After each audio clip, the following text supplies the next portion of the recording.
So in this video, we're going to be playing scratch games I made from 2013. I used to make scratch games and did so from 2013 to 2020, I believe. And we're going to be looking at some of the oldest ones I still have from over 8 years ago. My goodness, time flies. And they are not good. But that should make for an entertaining video, so let's get started.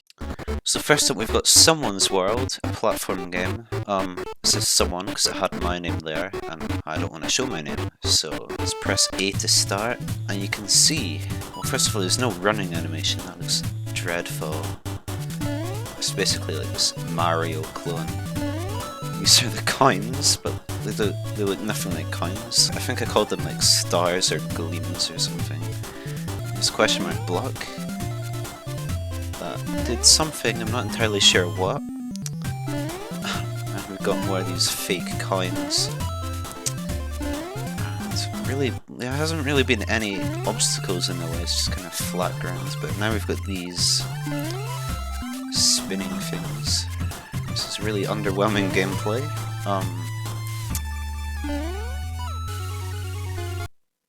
And that's the whole game. That's pretty bad. Let's restart and just have a wee mess around with it.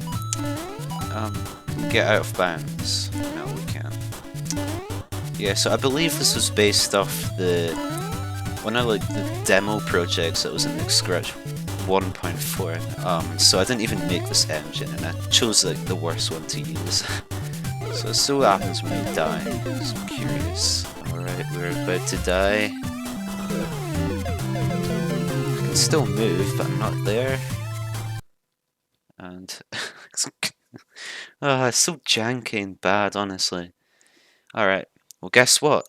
There's 3 sequels to this game, so let's check those out, I guess. Here we have the highly anticipated sequel, Someone's World 2, with the 2 over the letter D because my name's a different length to someone. Immediately you can see the level design is much more diverse. Platforms and lava pits, different music. I think it's from 3D Land or Mario Galaxy or something. Yeah, Collision just Collision just doesn't exist. But I mean the engine's pretty much the same. It's just different level design. That was a weird one-up animation. This is kind of nice. This is kind of like a risk versus reward sort of thing. That's kind of cool. But yeah, the same awkward ending. Let's try out number 3. And here we are, Someone's World 3. It's literally the exact same title screen as the previous one for some reason. Anyway, what are these ugly borders on the side? What is that stupid wall? And I died from it. Okay, okay, there's a lot to take in. There's a walking animation, and I think there's like footprint, like walking sounds. There's this horrible chunky borders, like iPad 2 looking borders. I think the colour orange kills you. I think that's why I died from that, but oh no. It's so bad. And it seems even laggier than the last one. Okay, this is cool. You can kind of go in a temple. But I mean, you can just kind of like walk through it. It's so janky, honestly. Out of all the platform engines I could have used from, I mean, this was 2013. There were definitely better engines than the stupid 1.4 demo thing. What's the point of going in there? You can just go above. This is just copied and pasted from earlier. I mean, it's a different level. Like it's a desert with pyramids. That's kind of cool, I guess. But it's still just awful. Like I don't remember this being that bad. Alright, let's check out number 4. And here we go. Someone's World 4. That, like, women, I don't know how you pronounce that. That was, like, some, like, weird games company that I made up. I was supposed to be like the publisher of all these games. I don't know. It's a weird name. This song brings back many memories. Also, what is this running animation with these like wavy arms? This is like Minecraft classic looking stuff. Different jump sound. Oh dear, there's a text box. I have to censor that out. It's bad news. Weird fire things are spinning like crazy. Get to the portal, it'll spin things. How are you supposed to read that quickly? Got some shading. The weird question block guy, you can still see him at the corner. I swear this is like the exact same level design as the second game. I don't think there's any way you can get that thing back there.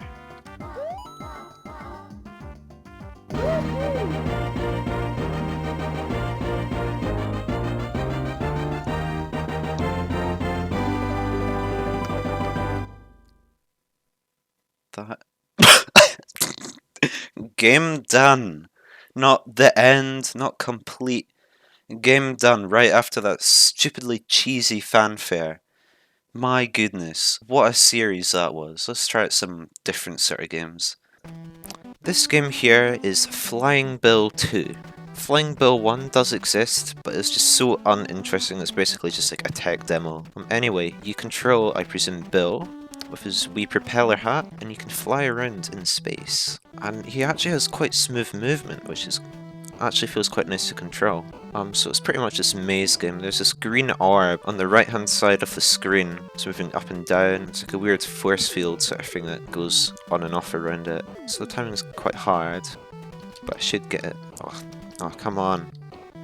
So basically you have to wait for the right timing. It's not exactly that good design, but is what it is. Yes, okay, I did it. On to level 2. And it doesn't move anymore, so it seems... Actually, I take that back. But I don't even know if it's possible to get past that. I'm just gonna go the easy way up. And okay, that respawn was quite unfair. There is this, like, hole in the wall, I guess, that takes you, like, inside the orange pillars, like another world inside it. This is... I believe this is just a shortcut to get to the other level, if you don't want to deal with the stupid green orb. Yeah, okay, it's basically just an alternate way to beat the level. Okay, that's what I was trying to do, trying to get past that before, but stupid respawn messed me up. Oh my goodness. Oh my goodness, I'm making this level seem so much harder than it actually is. Right, okay, come on. There we go, the end. Yeah, there's only 2 levels. If we go in this thing here... Oh, it says it's by me, but I'll be censoring that out because that says my name. Also, this color palette, this like weird dark red and that horrible dark yellow, just like awful. Don't know why I chose that, but yeah. Honestly, this is probably the best game I made around 2013. It's not much. Like, going into these objects and like going to other worlds is honestly a kind of interesting idea. So yeah, honestly not that bad. But you want to see more bad stuff, don't you? Oh, well, don't you worry, there's plenty more where that came from. A tank has been summoned into the world, apparently. So I have to explain a lot here. This game is called Fly Tank, or more specifically, For My Dad Fly Tank. I made this because my dad played World of Tanks, and he still does to this day. I think I made this for him. I mean, this is Dad above him. Well, actually, it said his name, but I changed it to say Dad because he probably would put his name on this. But anyway, you are a tank that can fly. Probably because I tried to make physics, but I didn't know how to, so you fly and you collect these bullets, apparently. No, you don't shoot the bullets, you just collect them. See if... And it says Steve, and I don't really understand. You get the yellow one and you win, but it says Steve. His name is not Steve. I don't know why it says Steve. But there's this weird, like, one in the top right I purposely didn't get, because if you look closely, it kind of has a weird animation. That's because... Oh no, it's a glitch bullet! and it glitches the game. What a funny prank to prank my dad. My goodness. I don't know. I don't have words for this game. It's so stupid, honestly. Alright, let's move on. Okay, this is debatable if it's a game or not, but I still want to include it because it is the oldest project I still have saved onto my computer, and I want to show it off because... oh dear. It's a drawing program that you can draw stuff, but it's done in the worst possible way imaginable. That mouse you see, that horrible looking mouse, you don't use the mouse to control that. You use the arrow keys. So essentially, you can only draw straight lines at 90 degrees, or do horrible, like, zigzag. And if you want to lift your pen off the mouse, you have to toggle between the A and B keys. Yeah, it is A and B. Why would you want to use this to draw? Like, you can't even, like, I'll try drawing, like, a face, I guess. But because of the dreadful controls, it's pretty much impossible to make anything that looks good. But in a way, I suppose that gives it its own charm, I suppose. But it's dreadful. There are stamps as well. Yeah, you still have to use the arrow keys. You press the blue one to stamp. We didn't even have to draw a face. Yeah, you can still draw with the stamp. I think this changes the color. You can spam it, and that's kind of cool. It's kind of like the DS pixel chat thing. Okay, that clears it. Just backgrounds. I mean, to be fair, it was one of my oldest projects, so I mean, yeah, it's not going to be good. But I mean, if you were to use this to actually draw stuff, no, it's not going to work out well at all. And that's pretty much everything this project has to offer, so it is now the end of the video. Thank you so much for watching to the end. I really do appreciate it.